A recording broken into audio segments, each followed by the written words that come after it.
स्थानीय निधि संपरीक्षक के जबलपुर क्षेत्रीय कार्यालय में हुए अधिक भुगतान और गबन के मामले में मुख्य आरोपी और कर्तव्यों को गंभीरता से न लेने तथा कार्य संपादन में लापरवाही बरतने पर 2 कर्मचारियों को सस्पेंड किया गया है। संभायुक्त अभय वर्मा ने सहायक संचालक श्रीमती प्रिया बिश्नोई को तथा कलेक्टर दीपक सक्सेना के ज्येष्ठ संपरीक्षक श्रीमती सीमा अमित तिवारी को निलंबित किया है। मामले में संयुक्त संचालक के फर्जी हस्ताक्षर करने तथा फर्जी आदेश और कूट रचित दस्तावेजों के आधार पर फर्जी देयक तैयार कर लगभग 55 लाख रुपए का गबन करने वाले स्थानीय निधि संपरीक्षक के क्षेत्रीय कार्यालय में पदस्थ सहायक ग्रेड 3 संदीप शर्मा का संचालनालय स्थानीय निधि संपरीक्षक प्रकोष्ठ भोपाल के द्वारा निलंबन आदेश जारी किया गया है। इस मामले को दबाने और छिपाने की जमकर कोशिश की गई। ओमती पुलिस से शुक्रवार की शाम को जानकारी चाही गई तो थाने में कहा गया कि यहाँ पर कोई भी शिकायत दर्ज नहीं कराई गई है। देखिए, ये जो मुद्दा आया है ये स्थानीय संपरीक्षा के कार्यालय से संबंधित है।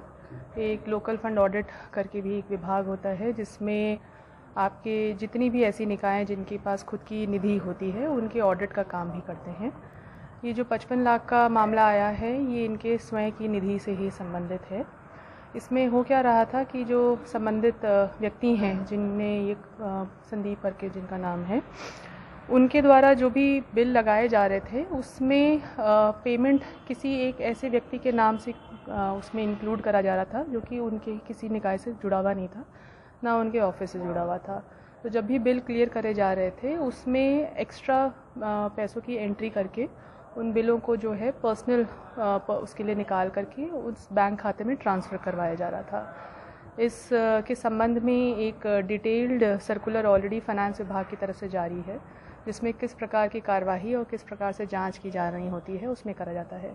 चूँकि ये सभी विभाग कलेक्ट्रेट से संबंधित हैं, फाइनेंस की मैं जो बात कर रही हूँ, हालांकि लोकल फंड ऑडिट कलेक्ट्रेट में नहीं आता पर कलेक्टर की भूमिका इसमें अहम होती है, इसलिए इसके लिए यहाँ से भी एक जांच दल बन चुका है।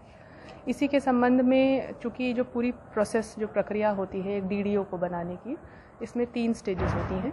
एक क्रिएटर की स्टेज होती है जिसमें ये व्यक्ति जो संबंधित हैं उनका रोल था, इस पे एक वेरीफायर भी होता है और उसके बाद ये अप्रूव करने के लिए आखिरी अंतिम स्टेज में आता है जहाँ पे मुख्य जो अधिकारी होता है उसके सिग्नेचर्स या जिसके डिजिटल सिग्नेचर्स का उपयोग करा जाता है। क्रिएटर और वेरीफायर की भूमिका बहुत इंपॉर्टेंट हो जाती है क्योंकि बिल वहाँ से बन करके पहली बार वहाँ जाता है और वेरीफायर उस बिल को वेरीफाई करता है। तो इनके साथ जो 2 अन्य अधिकारियों के विरुद्ध भी जो कार्रवाई करी गई वो इसीलिए करी गई है क्योंकि बिल को वेरीफाई करना, उसमें जो एंट्रीज़ हैं उसको एक तरह से चेक करने की इनकी पूर्णतः जिम्मेदारी होती है, जिसके बाद ही वो अंतिम उसमें क्लियर होता है। क्योंकि ये बिल वहाँ से लग कर के अप्रूवल के लिए हमारी ट्रेजरी पे आते हैं, तो ट्रेजरी में जब इसमें हम लोगों को विसंगति दिखी थी तो उस पर हम लोगों ने ऑलरेडी ऑब्जेक्शन रेज कर दिया था। जब ये ऑब्जेक्शन रेज हुआ था तो वहाँ से इस पूरे प्रकरण का हम लोगों को पता लगा। कैसे पकड़ में आया, कैसे समझ में आया? देखिए, ये हुआ ऐसे था कि जब हमारी ट्रेजरी है वो बहुत सारे ऑब्जेक्शंस रेज करती है। उसमें से एक ऑब्जेक्शन ये भी होता है, बहुत कॉमन ऑब्जेक्शन है कि आपने जो संख्या भरी है उसका न्यूमेरिकल फिगर और उसका जो रिटन फिगर होता है मैच नहीं करता है, वैसे ही पकड़ी गई थी। लेकिन जब उसको देखा गया तो उसमें नज़र आया कि एक पर्टिकुलर व्यक्ति के ही नाम पे ये सारे ट्रांजैक्शंस हो रहे थे पहला, और आपके जो बिल होते हैं उसके अंदर एक खाता होता है जिसमें पीपी या पर्सनल उसका होता है, उस एंट्री के अंदर ही जो है सारा ये डेटाबेस को छेड़खानी करी जा रही थी।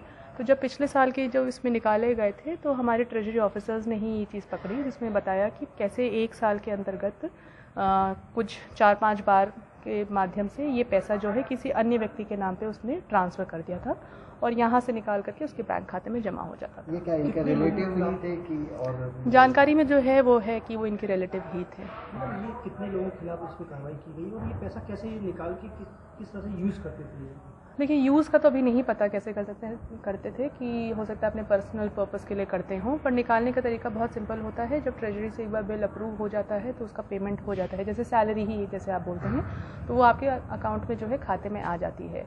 तो आपकी जितनी सैलरी बनती है वो एक फ़िक्स्ड होती है, लेकिन उसके अंदर कुछ खाचे ऐसे होते हैं या कॉलम ऐसे होते हैं जिसमें जो है इन्होंने छेड़खानी करके उसमें वैल्यू बढ़ा दी थी। लीव एनकैशमेंट इनने करे थे ऐसे व्यक्तियों के नाम पे जो कि ऑलरेडी उस कार्यालय से संबंधित नहीं थे या मृत हो चुके थे। पर जिस व्यक्ति के नाम से इन्होंने ये बिल बनाए थे वो इनका इस कार्यालय से कोई लेना देना नहीं था, वो इनके संबंधी ही थे। तो वो पैसा जो है जब निकलता था उसमें जब इन्होंने चेक करा ट्रेजरी वालों ने, उन्होंने ऑब्जेक्शन रेज कर दिया था और उस पर जब 1 साल के पीछे का हम लोगों ने डेटा देखा तो हम लोगों को ये एक तरीके से पैटर्न नज़र आया जिस पे इन पे तुरंत कार्रवाई करने के निर्देश दिए। आरोपी बनाए गए इस पे? अभी मूल एक आरोपी हैं और जिनका मैंने बताया जिसमें क्रिएटर और वेरीफायर की भी जिम्मेदारी होती है, इस वजह से 2 लोगों को और सस्पेंड करा गया। इसकी रिकवरी के लिए भी कुछ इसमें प्रावधान है, रिकवरी के जैसे ही पता लगता है तुरंत इसमें बैंक अकाउंट पे होल्ड लगा दिया गया है। जांच पूरी होने के बाद वो भी कार्रवाई करी जाएगी इस पर।